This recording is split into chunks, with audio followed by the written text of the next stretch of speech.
अंकेक्षण के इस वीडियो में भी हम डिफरेंट आइटम्स का वाउचिंग किस प्रकार करेंगे, प्रमाणन किस प्रकार करेंगे, इसका अध्ययन करेंगे।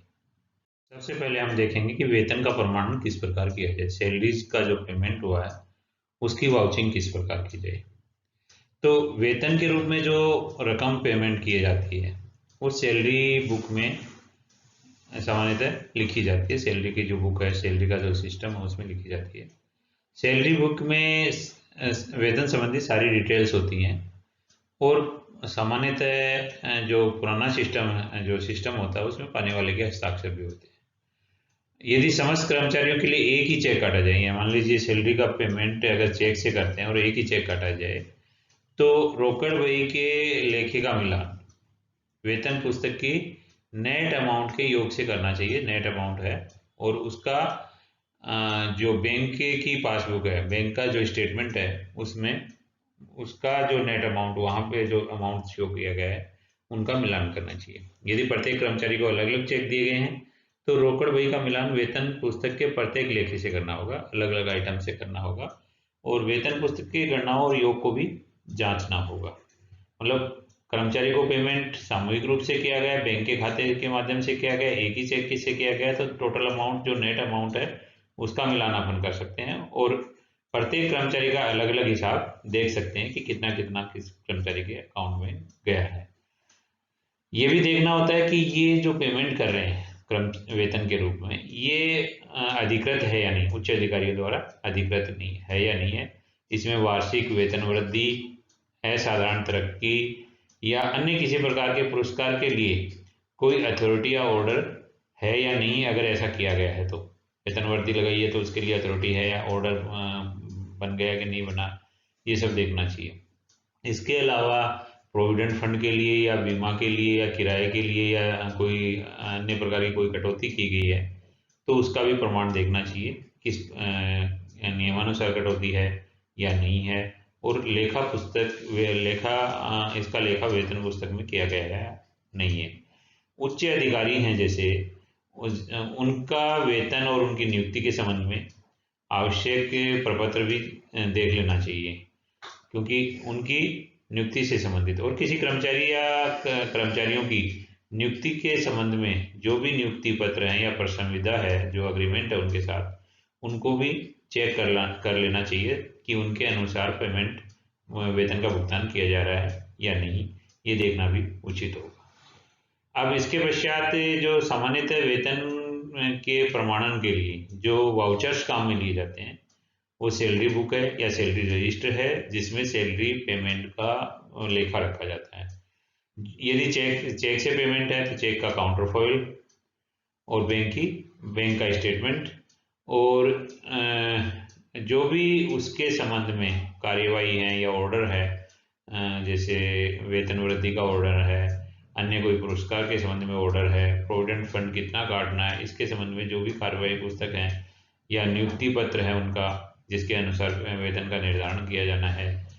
तो ये जो भी कॉन्ट्रैक्ट हैं ये इसके वाउचर के रूप में काम में लिए जाते हैं, प्रमाणक के रूप में काम में लिए जाते हैं।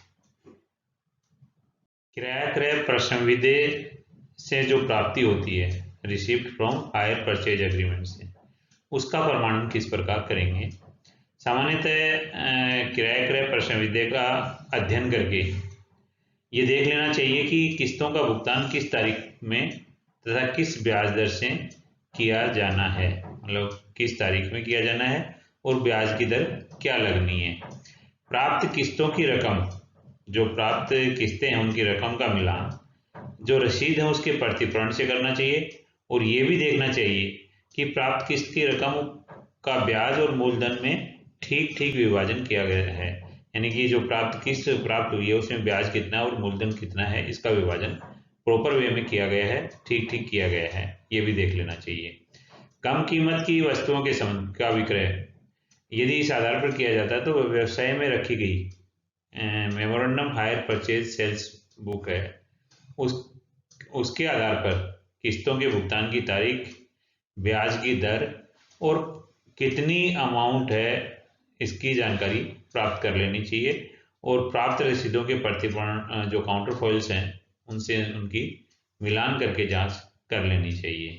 तो इस प्रकार किराया क्रय जो एग्रीमेंट है हायर परचेज का, उसमें जो अपने को किस्त मिल रही है वो किस्त किस तारीख को मिलनी थी, कितना अमाउंट मिलना था, इस तरह से ये जांच करना चाहिए, उसका मिलान करना चाहिए। और इसमें जो वाउचर्स यूज किए जाते हैं, सामान्यतः जो वाउचर्स इसके लिए होते हैं,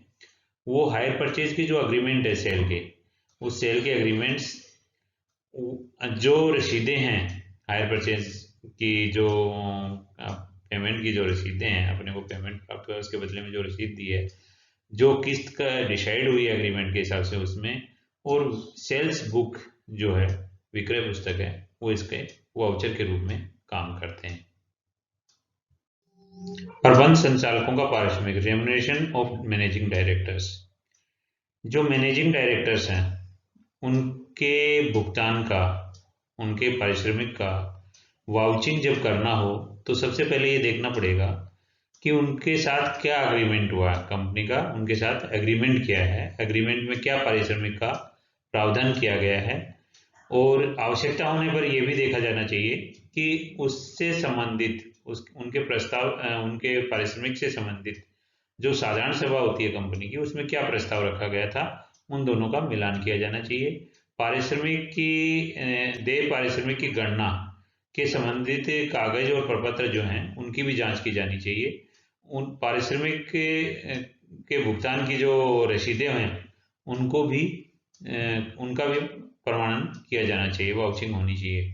ये भी ध्यान रखना चाहिए कि किसी भी परिस्थिति में इनको जो भुगतान किया गया है वो कंपनी अधिनियम के प्रावधानों के अनुरूप होना चाहिए, कंपनी अधिनियम के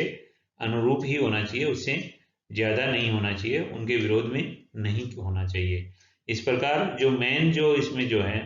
वाउचर्स हैं वो इसको पारिश्रमिक के संबंध में उनके साथ जो समझौता हुआ है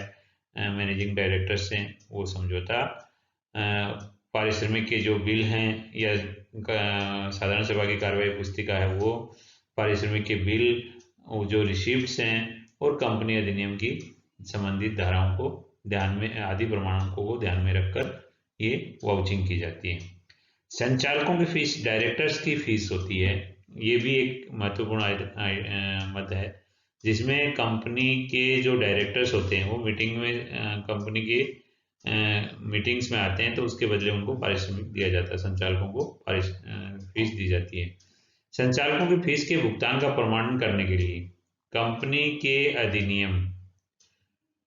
संचालकों की बैठक की कार्यवाही पुस्तिका, उपस्थिति रजिस्टर, संचालकों के बिल तथा उनसे प्राप्त रसीद की जांच करनी चाहिए। यानी कि जो संचालक हैं वो कार्यवाही की, कंपनी की बैठक में आए, उसकी कार्यवाही की पुस्तिका, उपस्थिति रजिस्टर में उनके सिग्नेचर, उनके बिल और उनसे प्राप्त रसीदें, पेमेंट प्राप्ति की रसीद जो है, उनसे उनकी जांच की जानी चाहिए। ये भी देखना चाहिए कि अंतर्नियमों में इस तरह का उल्लेख है या नहीं है, और उल्लेख नहीं है तो अंशधारियों की सभा में उस प्रस्ताव को देखना चाहिए जिसमें संचालक की फीस के संबंध में निश्चित किया गया है, यानी कि उनकी कितनी फीस होनी चाहिए इसके संबंध में यदि अंतर्नियमों में प्रावधान है तो वो, अन्यथा अंशधारियों की सभा में के प्रस्ताव को देखना चाहिए। अंकेक्षक को यह भी ध्यान में रखना चाहिए कि संचालकों को जो पारिश्रमिक है वो कंपनी अधिनियम के प्रावधानों के अनुरूप ही होना चाहिए, उनका इस संबंध में उनका पालन किया गया है या नहीं, अधिनियम, कंपनी अधिनियम के प्रावधानों का पालन किया गया है अथवा नहीं, ये भी देखना चाहिए। इसमें जो प्रमाणक के रूप में काम में लिए जाते हैं वो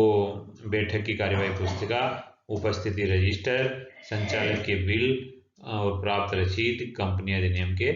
प्रावधान किसे संबंधित धाराएं। इंटरेस्ट ऑन लोन और एंड डिवेंचर्स, ऋण व ऋण पत्रों पर ब्याज, इसका प्रमाणन करने के लिए ऋण पर भुगतान किए गए ब्याज का प्रमाणन करते समय ऋण की शर्तों का अध्ययन करना चाहिए और ब्याज के भुगतान के बदले में प्राप्तकर्ता द्वारा दी गई रसीद को देखना चाहिए। यदि ऋण पत्रों पर ब्याज का भुगतान किया गया है तो ब्याज लेते समय ब्याज पाने वाला व्यक्ति जो इंटरेस्ट वारंट है या इंटरेस्ट कूपन है वो संस्था की रोकड़ी को वापस या बैंक के पास वापस जमा करा देता है। तो इस तरह जो काउंटर इंटरेस्ट कूपन्स या वारंट्स हैं उनका मिलान संस्था के डिवेंचर इंटरेस्ट बुक से मिलान करना चाहिए। यदि ब्याज की संपूर्ण देय रकम बैंक के एक विशेष खाते में जमा करके दी गई हो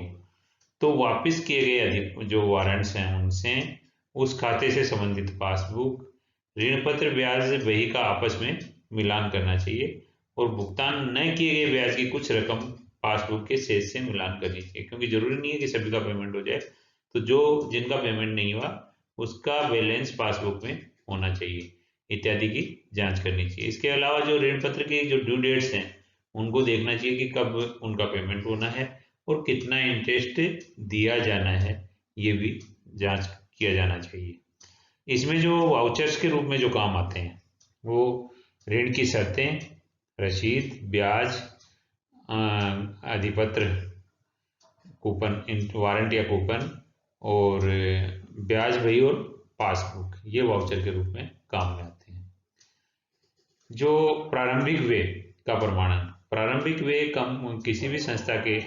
प्रारंभ करने के खर्चों से संबंधित इसमें मदें शामिल होती हैं। अलग अलग तरह की मदें होती हैं, तो प्रत्येक मद जिस कैटेगरी की है उससे संबंधित प्रमाणक जो है उसकी सहायता से उसका प्रमाणन किया जाना चाहिए। Thank you.